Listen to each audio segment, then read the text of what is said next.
Breaking news મળી રહ્યા છે બનાસકાંઠાથી।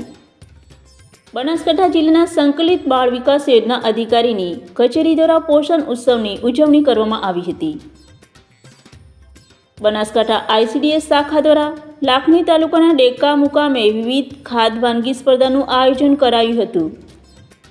જે કાર્યક્રમ અંતર્ગત બનાસકાંઠા આઈસીડીએસ શાખાના લાખણી ઘટકના કમોડી સેજાના આંગણવાડી કેન્દ્ર ડેકામાં તારીખ 9/1/2025ના રોજ સેજા કક્ષાનો પોષણ ઉત્સવનો કાર્યક્રમ આયોજિત કરવામાં આવ્યો હતો। જેમાં આઈસીડીએસના પ્રોગ્રામ ઓફિસર સીડીપીઓ શ્રી સેગલબેન સરોજ, મુખ્ય સેવિકા શ્રી ચૌધરી રાધાબેન, મહિલા બાળ વિકાસ વિભાગના કચેરીના કર્મચારી શ્રવણભાઈ, ગ્રામ પંચાયત સરપંચશ્રી, માજી સરપંચશ્રી, શાળાના આચાર્યશ્રી તથા તમામ સ્ટાફ વગેરે ઉપસ્થિત રહ્યા હતા। વાનગી સ્પર્ધામાં ભાગ લેનાર સ્પર્ધકોને પ્રથમ નંબર, દ્વિતીય નંબર અને તૃતીય ક્રમ આવનાર વિજેતાઓને પ્રમાણપત્ર આપવામાં આવ્યા હતા। મહિલા બાળ વિકાસ વિભાગના લાભાર્થીઓના પોષણ અને આરોગ્ય માટે સતત પ્રયત્નશીલ છે।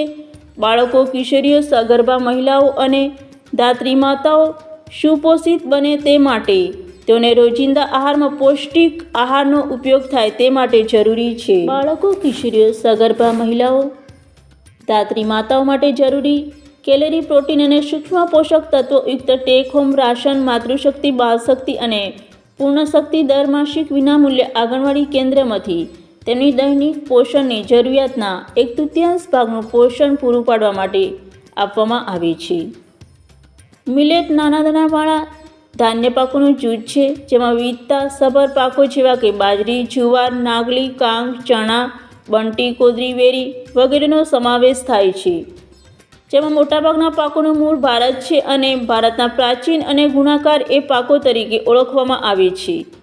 મિલેટ આરોગ્ય અને પોષણને પ્રોત્સાહન આપતા ગુણધર્મો ધરાવે છે। ટેક હોમ રાશન, માતૃશક્તિ, બાળશક્તિ અને પૂર્ણશક્તિ મિલેટ તેમજ સરગવા જેવા પૌષ્ટિક માધ્યમોની મદદથી પૌષ્ટિક વાનગી ખોરાકનું રોજિંદા જીવનનો ઉપયોગ કરે તેવા અસ્થાયીથી પોષણયુક્ત વાનગીઓ અંગેના જુદા જુદા સ્તર પર પૌષ્ટિક વાનગી સ્પર્ધાનું આયોજન કરવામાં આવ્યું હતું। આ ઉપરાંત આંગણવાડી કાર્યકર બહેનો, હેલ્પર બહેનો, ગામના વડીલો, માતાઓ, બહેનો અને બાળકો ઉપસ્થિત રહી અને સુંદર રીતે કાર્યક્રમ પરિપૂર્ણ કર્યો હતો। સુંદર આયોજન કરવા બદલ શ્રી આઈસીડીએસ અને સુપરવાઇઝર શ્રી ડેકા આંગણવાડી કાર્યકર, તેડાગર ગામ લોકો અને કમોડી સેજાના તમામ કાર્યકરો, તેડાગર અને લાભાર્થીઓનો આભાર માન્યો હતો। રિપોર્ટર પ્રવીણજી ઠાકોર, લાખણી।